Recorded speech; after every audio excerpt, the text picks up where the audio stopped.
So what's going on guys, Kades here and welcome back to a brand new video. For today I will show you the new updated Ultimate Bunny build that can solo bosses in about 20 seconds in the first Descendant. So in this guide I will show you what weapons and modules you want to get, then I will explain every single skill and show you the best reactor and external components. And then lastly we will take a closer look at the gameplay and weapon mods, so you would know the reason behind every single build choice and what exactly will give us this insane damage and much more.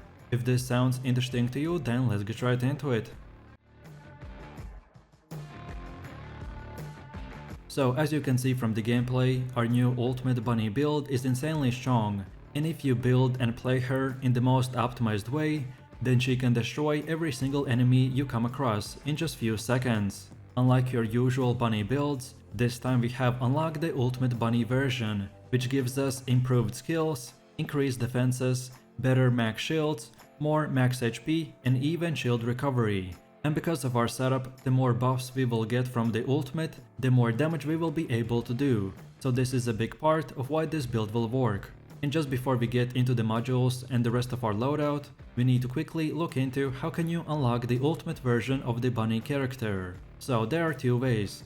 You can either way buy her from the in-game store or research her by obtaining all the materials. If you're using one of my default bunny builds, then grinding will take about 20 hours, and then plus the research time. And the materials we need to get is one Ultimate Bunny enhanced cells, then one Ultimate Bunny stabilizer, one Ultimate Bunny spiral catalyst, and one Ultimate Bunny code. There are already plenty of guides where to farm these materials, but the best places that worked for me at least were the Kingston on normal or hard mode, then Echo Swamp on normal, then Vespers on hard mode, and lastly the Fortress on hard mode as well. The grinding will take about 20 hours depending on your RNG and how many resources you will need to craft for these 4 items. But if you really want me to make a specific guide on this and how to farm them, then let me know. So then with that said, now let's take a look at our modules. For the first one we have the High Voltage, which reduces the number of enemies that our lightning emission can strike, but in return we will get increased range and insane damage boost, so this will specifically work for bosses. Then the Long Distance Maneuvering, which modifies the grappling hook to range to 25 meters, but the base charge time is increased to 6 seconds and the charge time is increased by 20%. On top of that, our max module capacity will get increased by 20, so that's why all of the builds will have one of these modules in every setup. Then Skill Insight, which increases our skill critical hit rate by 14%. Then Skill Concentration, that increases our skill critical hit damage by 14%. Then Increased HP, which increases our max HP by 22%. Then Front Lines, that increases skill critical hit damage by 16% and skill critical hit rate by 7%. Then Electric Specialist, that increases our electric skill power by 20%. Then Emergency Measures, which increases our skill critical hit rate by 16% and skill critical hit damage by 7%. Then Dangerous Ambush, which does that when landing a skill while the enemy is not targeting you, you will get plus 6% to our skill power. But if you do the same thing but against an immobilized enemy, then our skill power increases by 12%.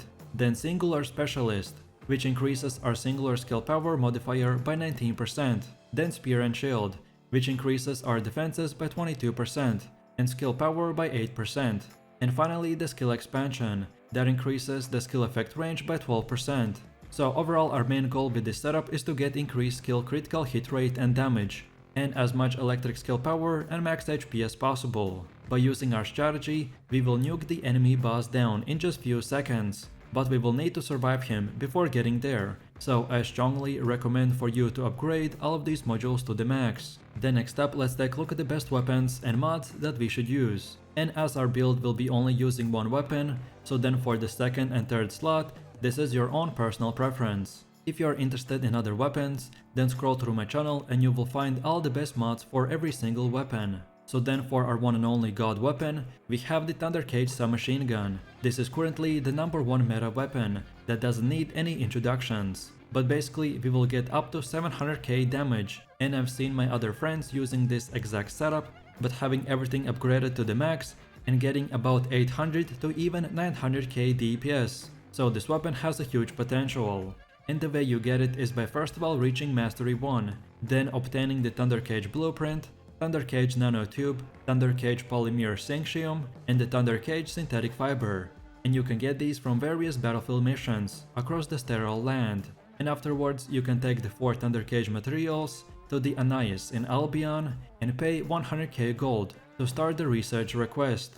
And then when you get it, for mods we want to go with the Better Insight, which increases critical hit rate by 10%, then Mental Focus, which reduces fire rate by 10%, but then now when we shoot, our weapon's ATK will increase by 0.8% for 2 seconds, and this can stack up to 30 times. So this is yet another reason for our insane millions of damage. Then Concentration Priority, which increases critical hit damage by 8% and reduces reload time by 8%. Then Better Concentration, that increases critical hit damage by 9%. Then Rifling Reinforcement, that increases ATK by 12%. Then Fire Rate Up, that increases our fire rate by 6%. Then Action and Reaction, which increases ATK by 15% and recoil by 5%. Then Have Aiming, that increases weak point damage by 10%, but reduces accuracy by 5%. Then Expand Weapon Charge, which increases our rounds per magazine by 12. And finally the Weak Point Sight, that yet again increases our weak point damage by 10% and reduces accuracy by 5%.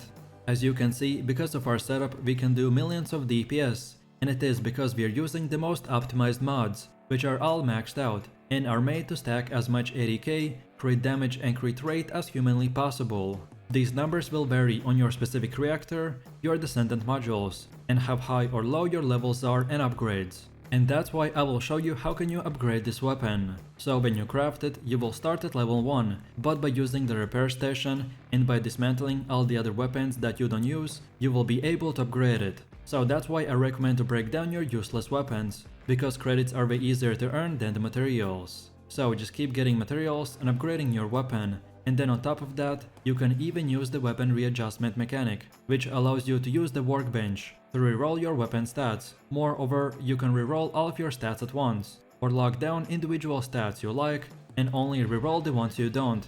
And the stats we want to get are crit damage, ATK increase, and weak point damage. And finally, the last third way to improve our weapon is by leveling up our unique ability. So each ultimate weapon comes with a unique ability that gives it a powerful effect, and you can enhance it even more. However, unlike the weapon transmission and weapon readjustment, there is no unique crafting material that you will need to create. So instead, you will have to craft a Thunder Cage duplicate, then take that level 1 duplicate to the workbench and sacrifice it to upgrade your unique ability to a stronger version, and it's that simple.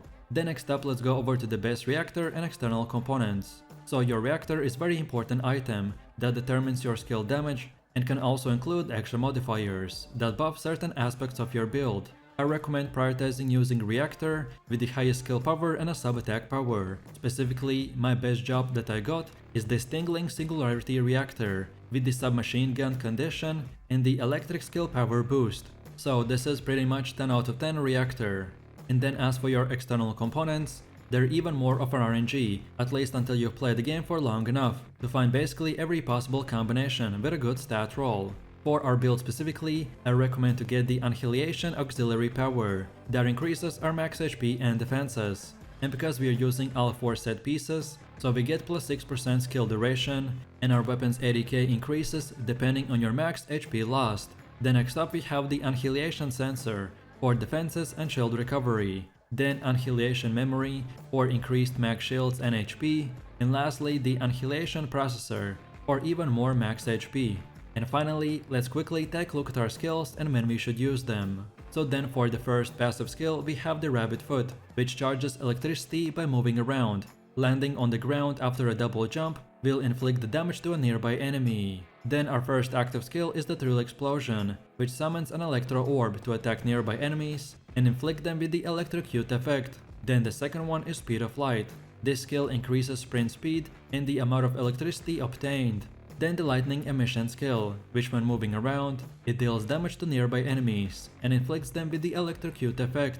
And finally the Maximum Power skill, that shoots out electricity forward to inflict the damage. Damage increases in proportional to the skill duration, but because we are using the ultimate version, so the skill will gain much higher immense strength. And as you can see, we can even use the skill to one-shot the other enemies. So then in a quick summary, Our main gameplay loop will consist of using the speed of light, which will increase our speed and damage. So then we just keep on running around and double jumping to build up more electricity and buff stacks. And then we just melt down the enemy by shooting his weak spot. And then a second even faster way to one-shot the enemy is by again using the same thing. So just run around and build up the stacks. But then when you're at max, activate the Thrill Explosion and then the maximum power. And as you can see, this has a very similar effect as our weapon. The main objective that you need to understand is that we have min-maxed our build so insanely high that almost no matter what we do, we will kill any boss we come across. Our build is just so powerful and we have maxed everything out to the top that simply enemies don't stand a chance. And it's that simple. So with that said, I really do appreciate everyone for watching guys, and I hope you enjoyed it. If you have any questions or suggestions, then feel free to leave your comments in the comment section down below. And while you're doing that, please click like, subscribe and enable that notification bell, so this way you could support the channel and not miss any more amazing content. With that said, you have an amazing day and I will see you in the next one, so take it easy, peace.